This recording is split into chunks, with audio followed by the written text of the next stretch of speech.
Olá, começa agora mais uma edição do Bússola Líderes, o canal de entrevistas em vídeo da Bússola com executivas e executivos de grande destaque no país. O bate-papo é sempre publicado no YouTube da Bússola e no portal da Exame. A conversa de hoje é com Tânia Consentino, presidente da Microsoft Brasil. Desde janeiro de 2019, ela está à frente da subsidiária brasileira de uma das maiores empresas de tecnologia do mundo. E hoje nos dá a honra de participar aqui do Bússola Líderes. Muito obrigado por aceitar nosso convite, Tânia. Rafael, é um prazer enorme estar aqui com você e toda a sua audiência. Tânia, minha primeira pergunta é sobre os desafios impostos pelo novo coronavírus. A senhora estava há pouco mais de um ano como presidente da Microsoft Brasil, quando veio a pandemia, no primeiro trimestre do ano passado, 2020.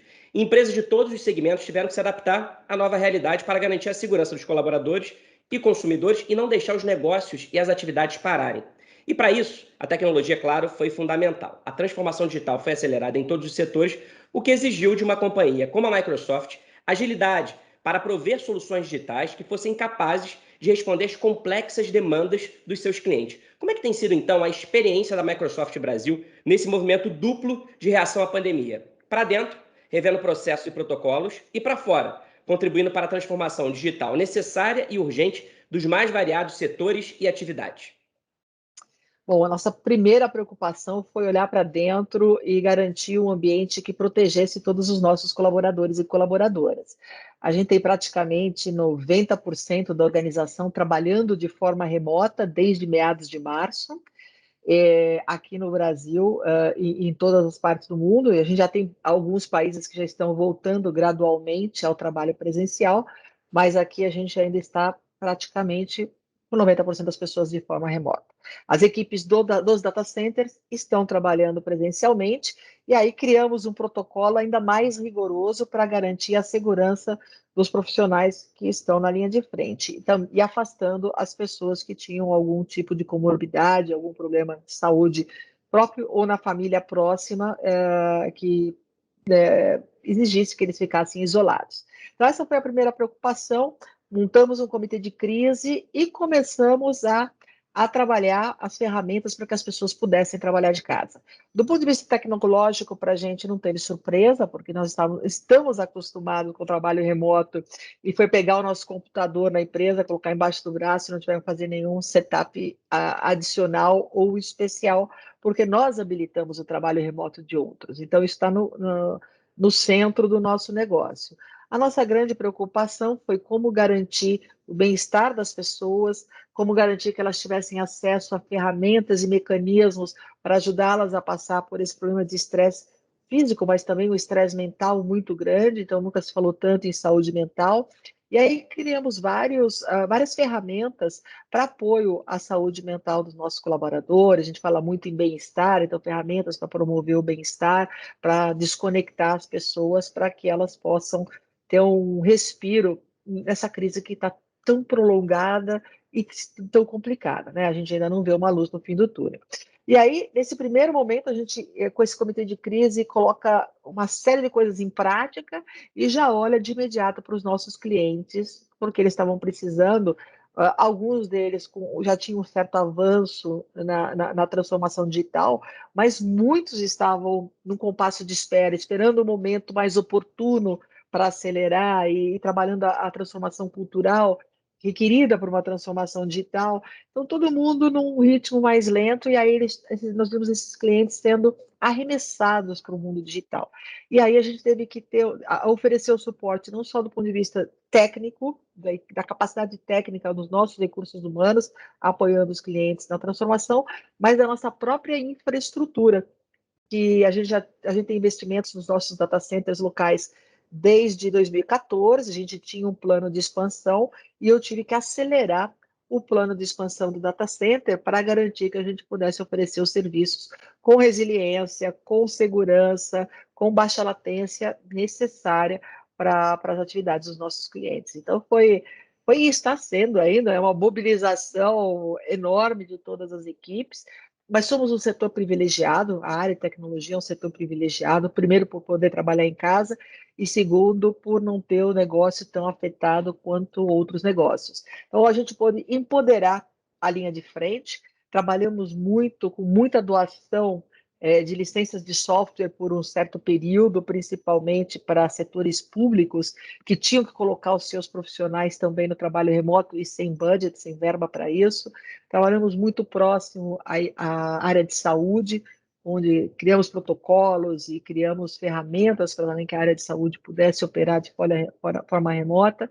E a gente vem aprendendo e percebemos que os clientes abraçaram a tecnologia e entenderam que é um caminho, sim, para ganho de produtividade, para ganho de eficiência, para transformação do seu próprio negócio e para trazer novas experiências para os seus clientes. Então, ganhamos uma maturidade enorme num espaço de tempo muito curto.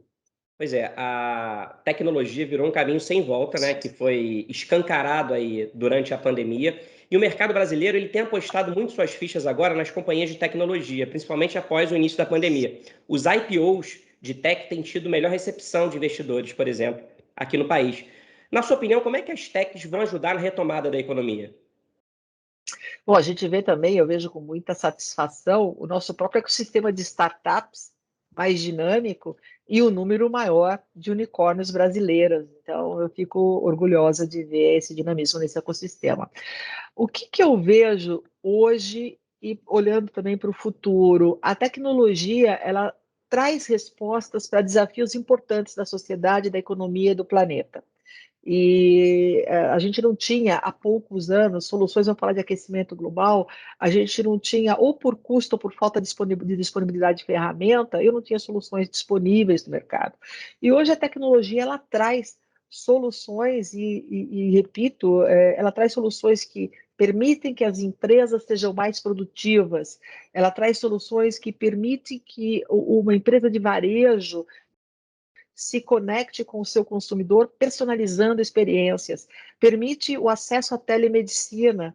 Então, eu vou conseguir oferecer um padrão de qualidade de atendimento médico em qualquer lugar do país e, quem sabe, no futuro próximo, depois do 5G implantado e difundido, a gente consegue fazer cirurgias remotas, a gente consegue ter manutenção remota, em grandes sistemas de infraestrutura do setor elétrico, por exemplo, do setor da infraestrutura de saneamento. Então, a gente consegue trazer tecnologias que transformam a sociedade, que trazem ganhos de produtividade, que vão trazer competitividade, que trazem rastreabilidade de cadeia de suprimentos.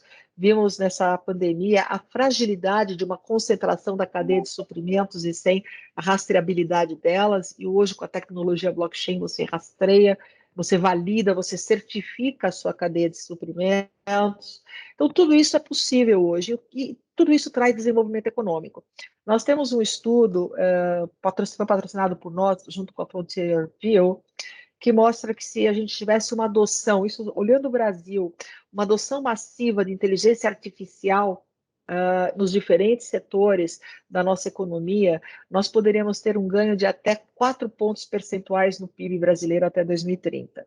Bom, a minha geração sabe a dificuldade que é o PIB crescer 4 pontos percentuais. Então, você traz mais crescimento econômico, você traz mais renda para a sociedade, você dinamiza toda uma economia. Então, as techs, elas podem trazer essas soluções, a tecnologia já existe, e essas novas companhias que estão surgindo, elas trazem respostas para problemas emergentes.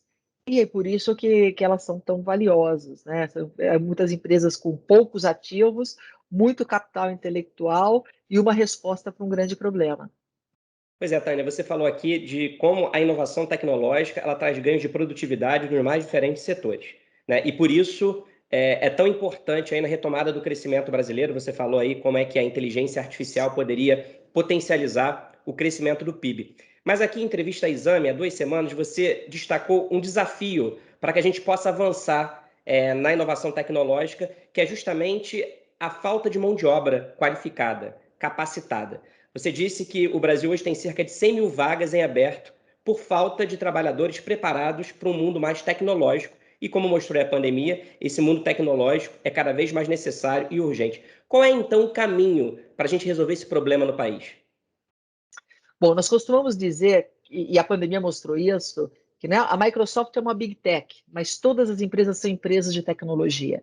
Então, a gente vê a pequena empresa do bairro, o comércio do bairro, incorporando a tecnologia para poder, nem que seja o delivery, para poder chegar próximo ao seu cliente, o grande varejo se transformando. Então, empresas de diferentes setores, de diferentes tamanhos, incorporando tecnologia. Então, toda empresa passa a ser uma empresa de tecnologia e vai exigir profissionais com um mínimo de conhecimento, domínio de algumas ferramentas tecnológicas. Então, isso coloca uma pressão adicional, porque não é só aquele mundo das big techs e dos grandes integradores de sistemas que vão precisar de profissionais mais especializados, todo o mercado vai precisar desses profissionais.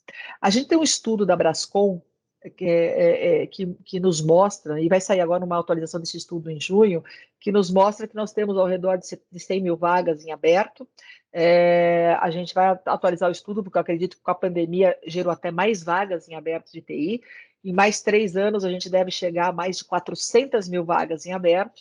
E a gente forma por ano 46 mil profissionais de TI, quando o mercado demanda 70 mil profissionais. Então, a gente tem uma equação que não fecha, o que faz com que a gente acabe fazendo um jogo de movimentação muito grande dos mesmos talentos dentro do mercado, mas isso pode vir um gargalo para o crescimento econômico, porque se eu tenho um número limitado de profissionais, eu limito a capacidade de crescimento das indústrias. Então, essa é a grande preocupação que eu tenho. A segunda preocupação é que a gente tem 14 milhões de desempregados no Brasil e a gente sabe que a inteligência artificial ela vai eliminar e vai transformar outros milhões de postos de trabalho. E nós vamos ter pessoas de baixa qualificação que podem não estar preparadas para pegar uma posição, um trabalho de maior qualificação. Porque a gente se elimina milhões de postos de trabalho, mas se criam outros, mas com diferentes requisitos. E aí a gente precisa trabalhar, e eu acho que é uma grande necessidade de uma mobilização de empresas privadas, não só do setor público, mas também do setor público, empresas privadas e academia, para requalificar esses milhões de profissionais e não criar um grande problema social. Porque imagina, em cima dos 14 milhões de desempregados que nós já temos, criar outros milhões de desempregados por posições que foram eliminadas e ter milhões de posições em abertos sem que ninguém tenha capacidade de atender essas posições. Então, a gente tem que ter uma mobilização, e uma mobilização rápida, eu tenho um senso de urgência enorme nesse sentido. As empresas precisam trabalhar para capacitar a nossa população em larga escala. E a Microsoft, e isso não, infelizmente, não é um drama só do Brasil, senão a gente poderia importar talentos. Essa é uma equação que não fecha, é uma equação mundial. E por isso a Microsoft, no final do ano passado, estabeleceu um compromisso, ela lançou um compromisso de formar, capacitar para o mercado de trabalho mais de 30 milhões de profissionais. Fizemos uma parceria com o LinkedIn com todos os seus analíticos, os seus dados que ela captura, a ferramenta captura no dia a dia, ela sabe quais são as posições de trabalho que estão abrindo, quais são os requisitos dessas posições de trabalho, e, por outro lado, ela conhece os profissionais disponíveis e sabe o que está faltando, qual é a lacuna entre o que se precisa e os profissionais disponíveis o que oferecem. Então, considerando essa lacuna, nós montamos uma grade, nós temos mais de 90 trilhas de treinamento disponíveis em português hoje, dentro da plataforma LinkedIn, para poder oferecer diferentes treinamentos para o público brasileiro. Então, e aqui a gente já tem mais de 2 milhões de pessoas engajadas na nossa ferramenta, só no Brasil. E lançamos o compromisso com 25 milhões, né, no mundo, e já queremos agora, ampliamos para 30 milhões. A gente também criou uma plataforma em parceria com o governo federal, com o Ministério da Economia, dentro da Escola do Trabalhador 4.0, nós estamos disponibilizando mais de 200 trilhas de treinamento dentro do Microsoft Learn. E treinamentos desde educação básica no digital, seria uma alfabetização digital, até ferramentas de programação, ciências de dados, até disciplinas mais sofisticadas, para pegar diferentes públicos e permitir que essas pessoas se qualifiquem e com interesse, esse profissional ele vai fazendo treinamento, ele pega o certificado, coloca o certificado no LinkedIn, quer dizer, dá uma turbinada, eu costumo dizer, ele turbina o perfil dele dentro do LinkedIn e a sua empregabilidade aumenta instantaneamente, porque o LinkedIn é uma grande plataforma de recolocação no mercado de trabalho. E falando em recolocação no mercado de trabalho, para a gente poder fechar o ciclo, a gente vai além do LinkedIn, também numa parceria com o Ministério da Economia, nós estamos levando inteligência artificial para a plataforma do Sistema Nacional de Empregos, onde por ano 20 milhões de brasileiros passam pela plataforma, mas poucos, alguns milhares conseguem emprego através dela. E a gente quer usar a inteligência artificial para fazer essa conexão das competências de quem procura trabalho com as competências que são pedidas pelas vagas disponíveis, fazer um cruzamento e aí até orientar o trabalhador, olha, você precisa se especializar aqui, porque não tem empregos com a sua carinha, né, com o seu perfil, você precisa trabalhar nessas disciplinas para poder pegar o emprego. Então, essas são algumas das iniciativas que a Microsoft está fazendo, mas o que a gente precisa é treinamento em larga escala, oferecer para um grande público capacitação profissional, e aí a gente tem diferentes entidades no Brasil, e a gente está colaborando, dei alguns exemplos com o Ministério da Economia, mas importantíssimo que a gente faça isso agora, de forma acelerada. E temos que incorporar a dimensão de gênero, porque quando a gente faz esses treinamentos técnicos, a gente atrai um público masculino muito grande. De novo, nós mulheres não chegamos a 20% do mercado de tecnologia, então nós estamos também criando treinamentos específicos para o público feminino, para que as mulheres entendam que tecnologia é para todos, ela é inclusiva e é uma grande área que pode trazer desenvolvimento de carreira e boa remuneração. Tânia, as iniciativas da Microsoft são muito importantes porque, como a senhora disse, essa tarefa de diminuir essa lacuna, de superar essa lacuna de mão de obra qualificada, é uma tarefa que deve ser pensada de maneira integrada entre poder público e iniciativa privada. E a senhora mencionou também a importância de pensar na questão de gênero para um ambiente que ainda é eminentemente masculino. A senhora é uma liderança importante de uma das maiores empresas do mundo em tecnologia. E uma pesquisa realizada pela consultoria de gestão Korn Ferry mostra que, apesar da participação de mulheres nos conselhos de administração de empresas brasileiras ter dobrado desde 2014, a presença feminina corresponde ainda a somente 14%. E o índice está abaixo do verificado em países da União Europeia, onde a taxa é de cerca de 30%, e nos Estados Unidos, 25%.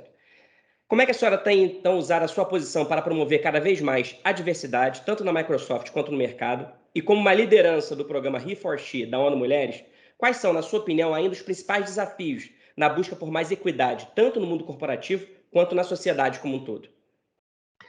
Bom, olhando como que a gente supera os desafios, fazendo com que as empresas compreendam que diversidade e inclusão ela é um requisito do negócio. Trabalhar a diversidade e inclusão não é só uma responsabilidade social, e talvez isso iniba algumas empresas de avançarem.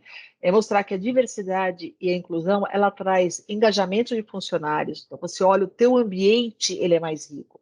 Ela traz inovação. Quando eu falei no início que toda empresa é uma empresa de tecnologia, toda empresa é uma empresa, tem que ser uma empresa inovadora, e se a gente deixa de inovar, a gente deixa de ser relevante, não importa a minha posição no mercado hoje, em pouquíssimo tempo eu posso deixar de ser relevante e desaparecer. Então, eu preciso ter essa febre de inovação dentro da minha empresa. E um grupo de iguais vai ter uma dificuldade de inovar. Um grupo de iguais vai ter dificuldade de entender tendências e necessidades de uma sociedade que é diferente deles. A nossa sociedade, ela é multifacetada, ela é plural. E se eu não tenho essa pluralidade dentro da minha empresa, eu vou ter uma dificuldade de enxergar essas necessidades e eu vou deixar de ser relevante para elas. Então, quem perde é a empresa. E a gente também tem vários estudos estatísticos que mostram que empresas que têm nesse board mais diversificado, elas têm um resultado econômico superior aos pares que não têm. Então, se você fala, sou mais inovadora, o meu funcionário é mais engajado e atração de talentos é um problema no dia de hoje. O meu cliente é mais satisfeito e minha receita e minha rentabilidade aumenta, eu tenho uma equação de negócio que diz que faz sentido você ter diversidade e inclusão. Então, acho que esse é o primeiro ponto, entender que é um requisito do negócio. E aí você fala, mas como? E aí você tem que partir para o como. Então, como é? Tem que estar na agenda do presidente da alta liderança, porque a agenda de diversidade e inclusão, ela requer intencionalidade. Não é só você contratar um grupo de mulheres, mas é garantir que elas dentro da empresa vão ter espaço para crescer, que elas vão ser ouvidas. A gente está falando muito na inclusão racial, então requer intencionalidade. Eu tenho que buscar o profissional, eu tenho que trazê-lo para dentro, eu tenho que permitir que esse profissional cresça, que tenha espaço e que desenvolva a sua carreira. Então, ter a intencionalidade na construção do plano de carreira, criar programas de mentoria para ajudar que esses grupos, porque falta representatividade. Quando falta representatividade, você não se enxerga naquela posição. E aí eu, como mulher líder, eu tenho essa responsabilidade de me expor para que outras mulheres, pelo menos, se enxerguem. Sim, é possível. No caso, uma mulher engenheira da classe média chegar numa posição de líder de uma das maiores empresas do mundo. Então, isso é importante. Então, quanto mais referências a gente puder dar, tendo grupos, não minorias, porque mulher não é minoria, nós somos a maioria da população mundial, negra é a maioria da população brasileira. Então, grupos subrepresentados precisam, de certa forma, ganhar representatividade para mostrar que sim, é possível. E a gente tem que criar mecanismos para ser intencional dentro da empresa, no recrutamento, na promoção, no desenvolvimento. A gente tem que ser intencional e criar processos, criar ferramentas para que a gente seja realmente inclusivo. E o que é legal nessa história é que várias empresas que estão nessa jornada, elas ensinam umas às outras. Então, a gente não precisa, uma empresa que queira criar o seu plano de diversidade e inclusão agora, ela não precisa necessariamente começar do zero. A ONU Mulheres apoia muito, tanto com os princípios de empoderamento da mulher, são 7 princípios que dão um guiazinho do como que eu começo a ser uma empresa inclusiva em gênero. A gente tem vários, o próprio He4She, que mostra como que eu trago o homem para a conversa, porque o homem tem que fazer parte dessa conversa, não é uma conversa de mulheres. E aí você começa a aprender com esses programas e aprender com outras empresas. Aqui a gente não tem que ter vergonha de copiar, porque senão a gente vai levar mais de 100 anos para ter equidade de gênero e quase 200 anos para ter equidade racial. E vale dizer que equidade de gênero não é só trazer a mulher para dentro da empresa, é eliminar o que a gente chama de pay gap, o gap salarial, porque ainda a mulher ganha, em média, 30% a menos que o homem, a mulher branca, porque se a mulher negra, o gap chega a 40%. Então, são temas que a gente tem que ter, esse é tema de negócios que a gente tem que ter dentro da empresa. E quando a gente olha para a Europa e Estados Unidos, principalmente a Europa, e a gente vê essa composição maior no board, muitos países, eles instituíram a cota. E eu sou a favor das cotas, porque eu acho que é uma forma de você avançar. Cota é um mecanismo temporário, e você usa, você muda o sistema, depois você elimina as cotas, quando o sistema se autorregula. Então, eu sou a favor das cotas, porque os países que adotaram, criaram um board mais diversificado, as suas empresas estão trazendo resultados. Pois é, as ações afirmativas elas são fundamentais para garantir igualdade de oportunidades a esses grupos subrepresentados, né? Exatamente. E aí, além da agenda da inclusão e da diversidade, uma outra agenda muito importante e cujo debate é necessário é a agenda da sustentabilidade. E a senhora falou no início da entrevista que a tecnologia ela permite um ganho de eficiência que pode ajudar no combate ao aquecimento global. Mas, ao mesmo tempo, a gente sabe que as inovações tecnológicas também representam um desafio em termos de sustentabilidade. Por exemplo, é o caso das criptomoedas, cuja atividade de mineração demanda um alto gasto de energia. Qual é, então, o papel das empresas de tecnologia na busca por mais sustentabilidade? Tema pelo qual a senhora ganhou reconhecimento nacional e internacional ao longo da carreira. Quais são as ações da Microsoft nesse campo? Bom, o que vem acontecendo desde a primeira revolução industrial, a gente vê o mundo foi evoluindo, o mundo foi incorporando tecnologia e começou a emitir carbono.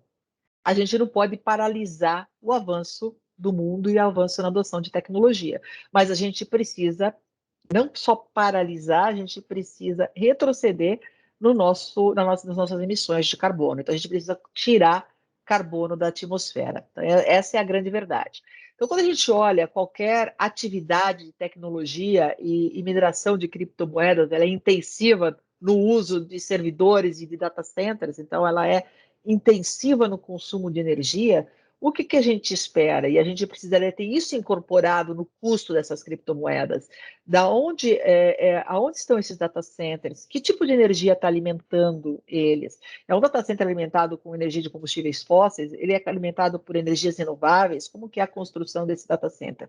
Então, é muito importante, quando a gente fala de incorporação de tecnologia, olhar quais são os compromissos da empresa. Então, eu tenho um compromisso de neutralização das minhas emissões de carbono, ou eu tenho um compromisso. Quais são os meus compromissos ambientais? Né? E no caso da Microsoft, nós assumimos, a gente tem uma trajetória, uma jornada de sustentabilidade que já leva mais de 10 anos, e a gente tem um compromisso de até 2030 neutralizar nossas emissões de carbono e até 2050 de negativar as emissões históricas da companhia de carbono.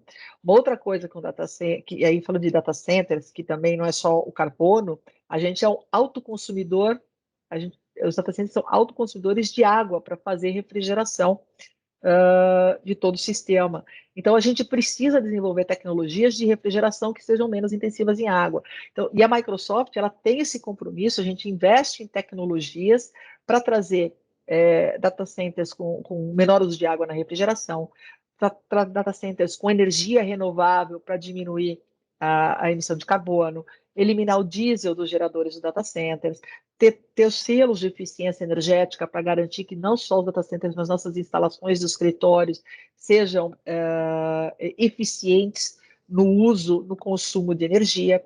Então, são ações, compromissos que a empresa tem para dentro. Então, a gente olha para as nossas próprias pegadas e a gente se compromete a reduzir, neutralizar e mitigar as emissões e neutralizar as históricas, né, reverter até as históricas.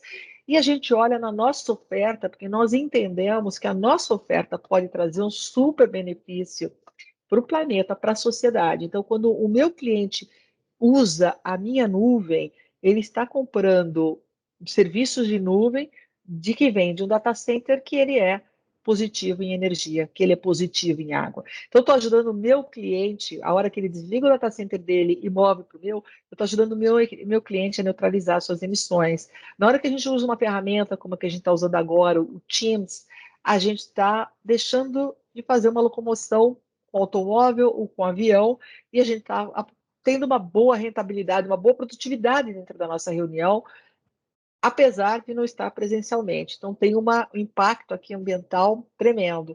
E nós temos desenvolvido parcerias com várias empresas que trabalham, que dão respostas de sustentabilidade. Então, entregam soluções de sustentabilidade para as diferentes indústrias. Então, eu vejo que esse é o papel da área de tecnologia, e o papel do cliente é monitorar da onde veio, eu quero saber se essa criptomoeda está vindo de onde, né? Emissões de carbono atrelados a ela. Essa roupa, ela está vindo de onde? Quais são as emissões atreladas a esta roupa? Quais são, e não só a parte de emissões de carbono, mas vamos olhar para o social, quando a gente pensa, e o Pacto Global fala muito disso, então a gente tem os compromissos do Pacto Global contra o trabalho infantil, contra o trabalho escravo, da onde vem, qual é a origem dessa roupa, como ela foi produzida, como que são tratados os funcionários daquela fábrica. Então, esses são pontos importantes que o consumidor precisa observar hoje, que o investidor já está observando. A gente vê o Larry Fink sendo muito vocal na sua carta anual aos grandes empresários, dizendo: eu estou de olho e não vou investir nas empresas que não respeite o ambiente, que não respeite o social. E a gente precisa que as empresas também assumam compromissos mais ambiciosos, e a gente vem falando muito isso para o próprio Brasil. Nós precisamos ser mais ambiciosos nas nossas reduções de emissões. Porque o planeta, ele não tem tempo, nós não temos tempo. Essa agenda ESG, né, que se tornou ainda mais importante durante a pandemia, mostra que agora consumidores, investidores e executivos e empresários têm que juntos focar nas práticas ambientais, de sustentabilidade, nas práticas de responsabilidade social e de governança, para que haja um jogo de ganha-ganha principalmente para o planeta. Tânia, quero muito agradecer a sua participação aqui no Bússola Líderes. Muito obrigado. Foi uma honra e um prazer recebê-la aqui. Um prazer enorme estar com vocês. Desejo muito sucesso e muita saúde para você e para todos que estão nos ouvindo. Obrigado. E um agradecimento especial, claro, também a você que acompanhou a nossa conversa até agora. Inscreva-se no canal Bússola no YouTube para ter acesso aos nossos conteúdos, lives, análises e entrevistas exclusivas. Até a próxima. Tchau.